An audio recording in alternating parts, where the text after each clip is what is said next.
අදත් ඇවිල්ලා නේද කන මදයා වගේ බීගෙන. අද නම් මම හොඳ වැඩක් කරනවා.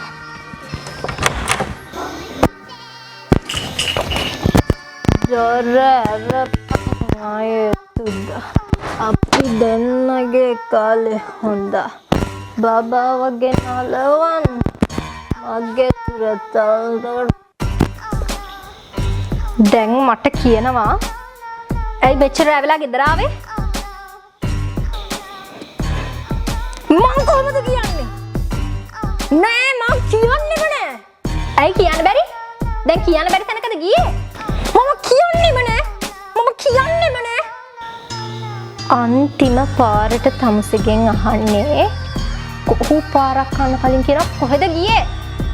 මං දන්නේ නෑ. මං ඒකට උත්තරේ දන්නේ නෑ. හැබැයි මං දන්නවා මං කියන්නේ. හරි. දැන් තමුසේ වගකීමෙන්ද කියන්නේ ඔකට උත්තරේ දන්නේ නැහැ කියලා. වගකීමෙන් කියන්නේ. ඒකට උත්තරේ දන්නේ නැහැ. මං කියන්නේම නැහැ. ඒ වීඩියෝ ක්ලිප් එකට අනුව නම් ඒ හස්බන්ඩ් ගෙන් එක දිගටම වයිෆ් ප්‍රශ්න කරනවා නේද? අපි ඒකට කියනවා the wife is constantly questioning him. The wife is constantly questioning him. මෙතනදී constantly කියලා කියන්නේ always, continuously. එක දිගටම හැම වෙලාවෙම කියන අදහස තමයි මෙතන constantly කියලා කියන්නේ. එතකොට අපිට කියන්න පුළුවන් the wife is constantly questioning him. එහෙමත් නැත්නම් she is constantly questioning him. The wife is constantly questioning him. ඒ වගේම හස්බන්ඩ් කියනවා මම කියන්නෙම නැහැ. මම කියන්නෙම නැහැ. ඒ කියන්නේ මම කියන්නෙම නැහැ කියන්නේ මම කවදාවත් කියන්නේ නැහැ. ඒ අර්ථයනේ තියෙන්නේ. ඒ මීනින් එකනේ තියෙන්නේ. එතකොට කොහොමද අපි මම කවදාවත් කියන්නේ නැහැ කියලා කියන්නේ? never. මේකට අපි භාවිතා කරන වර්ඩ් එක තමයි never. මේ never භාවිතා කරන විදිහ සහ never භාවිතා කරලා අපි කොහොමද sentence එකක් ගොඩනගා ගන්න කියන එක ගොඩක් අය ටිකක් පටලගෙන ඉන්න දෙයක්.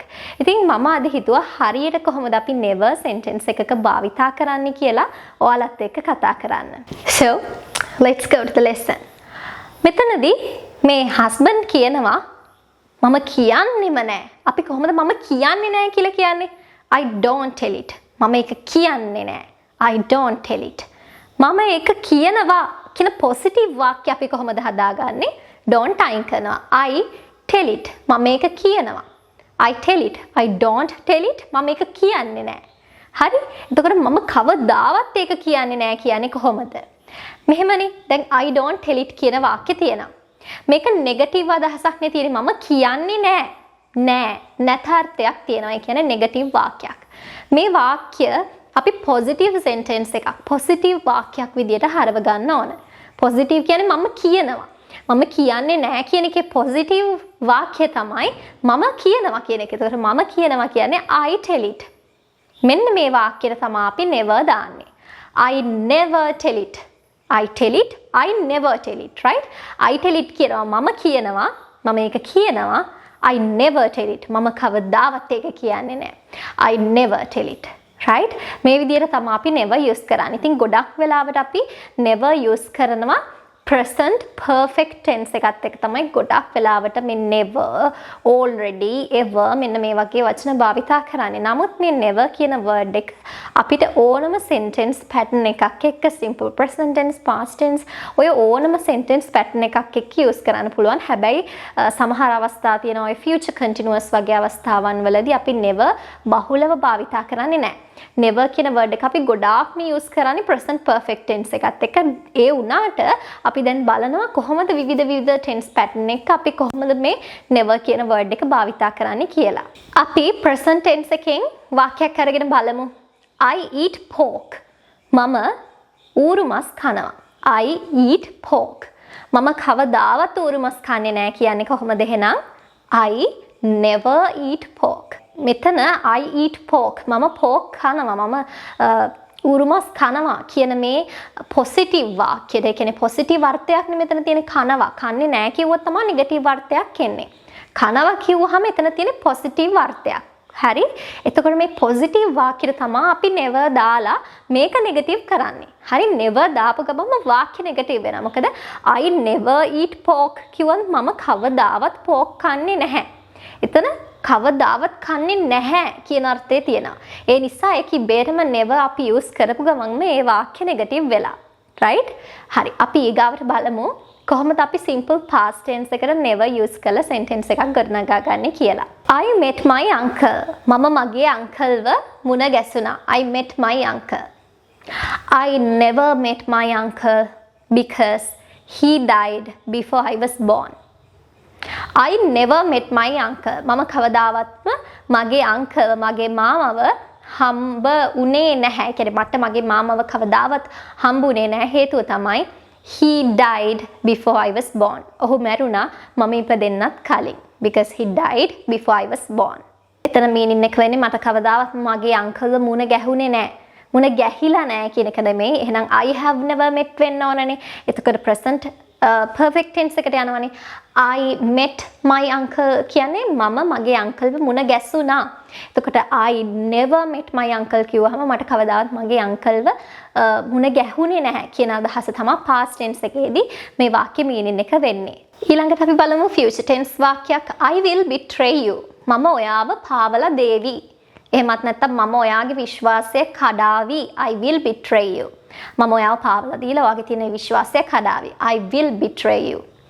I will never betray you. මම කවදාවත් ඔයාගේ විශ්වාසය කඩන්නේ නැහැ. මම කවදාවත් ඔයාගේ ඒ විශ්වාසය කඩලා ඔයාව පාවලා දෙන්නේ නැහැ කියන meaning එක මෙතන එනවා. එතකොට I will never betray you. I will betray you කිව්වොත් මම ඔයාව පාවලා දේවි විශ්වාසය කඩ කරાવી.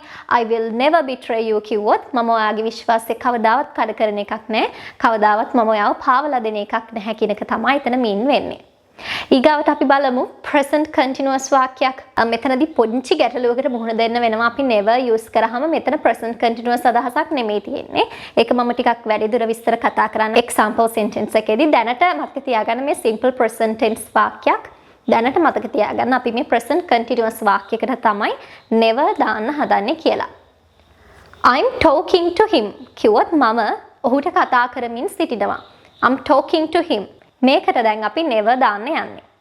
I'm never talking to him. I'm never talking to him. හිතන්න මම එහෙම කියනවා කියලා. I'm never talking to him. එතන mean වෙන්නේ මම ආයෙ ඔහුත් එක්ක කවදාවත් කතා කරන්නේ නැහැ. I'm never talking to him again කියන අදහස එතන තියෙනවා. මම ආයි කවදාවත් එයාට කතා කරන්නේ නැහැ. එතකොට එතන present continuous වාක්‍යයක්ද never use කරාම නෑ. ඒක future අනාගත අදහසක් කියවෙනවා. ඒ කියන්නේ මෙහෙම කිව්වොත් මම කවදාවත් ඔහුට ආයි කතා කරන්නේ නැහැ. I'm never talking to him. I'm never talking to him. මම ඔහුට ආයි කවදාවත් කතා කරන්නේ නැහැ. I'm never talking to him again. Again කියන අදහස තියෙනවා. එතකොට මම කවදාවත් කතා කරන්නේ නැහැ. ඉදිරියේදී දවසක ඔහුව මට හම්බුනොත් මම ඔහු සමග කතා කරන එකක් නැහැ. කතා කරන්නේ නැහැ මම. එතකොට එතන future අදහසක් අනාගත අදහසක් අර ව්‍යංගාර්ථයෙන් වගේ කියවෙනවා. මේක present continuous වාක්‍යයක් වුණත්. හරිද? එතකොට අපේ structure එක present continuous වුණාට මෙතන meaning එක ගත්තාම අපේ මේ වාක්‍ය අදහස ගත්තාම මෙතන පොඩ්ඩක් අර අනාගත කාලයට බර වූ අදහසක් තියෙනවා. ඊළඟට අපි present perfect වාක්‍යයක් අරගෙන බලමු. past continuous, future continuous ගොඩාක්ම බහුලව never සමග භාවිතා වෙන්නේ නැහැ. ඒ නිසා මම ඒවයි usages දුන්නෙත් නැහැ. ගොඩක්ම භාවිතා වන sentence structures තමයි මම මේ දුන්නේ. සමහර වෙලාවට අපිට ඔය past continuous වගේ වාක්‍යයක් එක්ක උනත් never යෙදিলা තියෙන අවස්ථා දැක ගන්න පුළුවන්. හැබැයි ගොඩක් භාවිතා කරන අඩුයි. අපි ගොඩක්ම මෙන්න මේ present perfect tense කියන tense එකත් එක්ක තමයි never use කරන්නේ. I have ridden a horse. මම අශ්වයෙක්ව පැදලා තියෙනවා. I have ridden a horse. මේකට අපි දැන් never දාමු. I have never ridden a horse. I have never ridden a horse. මම කවදාවත් අශ්වයෙක්ව පැදලා නැහැ. ඒ කියන්නේ අශ්වයාගේ පිටේ ගිහිල්ලා නැහැ. මෙතන අශ්වයාගේ පිටේ යනවට අපි කියනවා ride a horse. ඒක නිසා තමයි මෙතන I have ridden a horse කියලා අපි අරගෙන තියෙන්නේ. අපි ඊට පස්සේ past perfect වාක්‍යයක් අරගෙන බලමු. I had eaten a raw fish before I went to Japan. එතන අදහස් වෙන්නේ මම ජපානයට යන්න කලින් ලංකාවේදී හෝ වෙන කොහෙදී හරි තැනකදී අමු මාළුවෙක් කාලා තිබුණා කියන අදහස. එතකොට අපි කොහොමද කියන්නේ මම ජපානයට යන්න කලින් අමු මාළු කාලා තිබිලා නැහැ කියලා කොහොමද කියන්නේ? I had never eaten a raw fish before I went to Japan. සමහර වෙලාවට ඔයාලා අහලා ඇති never එක ever අපි භාවිතා කරනවා. ඒ කියන්නේ ever කියන වචනේ තනිවම නෙමෙයි never ever කියනවා. I have never ever seen him. I have never ever seen him. මම ඔහුව කවදාවත්ම දැකලා නැහැ. එතන මම පොඩ්ඩක් emphasize කරනවා, ටිකක් highlight කරනවා. ඒක ටිකක් අපි highlight කරලා කියනවා emphasize එකක් දෙනවා කියන්නේ ඒකට ටිකක් අවධානය වැඩිපුර දීලා තියෙනවා අපි.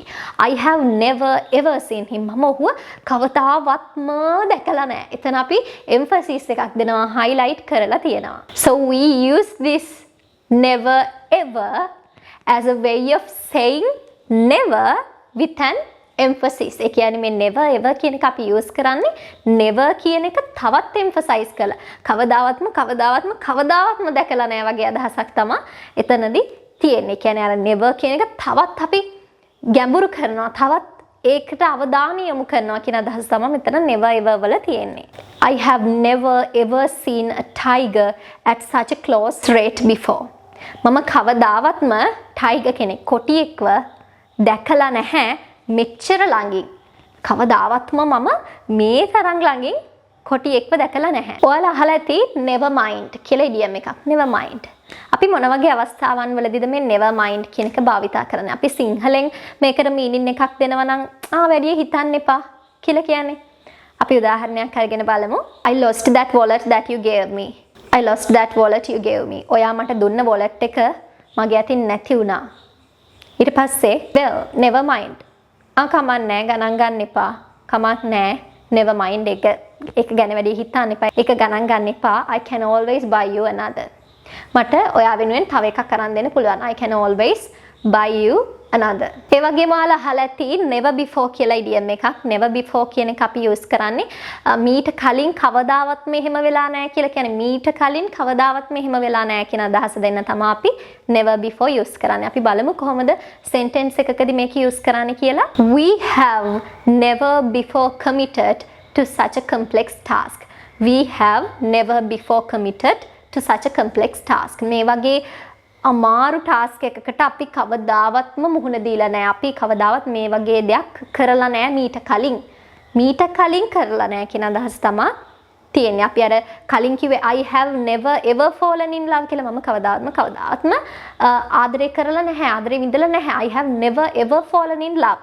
මෙතනත් අපිට ගන්න පුළුවන් මේ විදිහට අවශ්‍ය නම් I have never before fallen in love. I have never before fallen in love. එතන අදහස් වෙන්නේ මම මීට කලින් කවදාවත් ආදරය කරලා නැහැ, ආදරෙන් වෙලිලා නැහැ. මම මීට කලින් කවදාවත් ආදරය කරලා නැහැ. මීට කලින් කියන අදහස තමයි never before වල තියෙන්නේ. So, I hope you enjoyed the lesson. Let me know your ideas and thoughts in the comment section. ඉතින් ඔයාලට මම කියන දේවල් තේරෙනවා නම් ඔයාලා කැමති නම් මගෙන් ඉංග්‍රීසි ඉගෙන ගන්න. Please hit the subscribe button and click the bell icon there too to be notified when I upload new lessons for you. So you know that I always love you all. Thank you so much for watching me. Bye guys.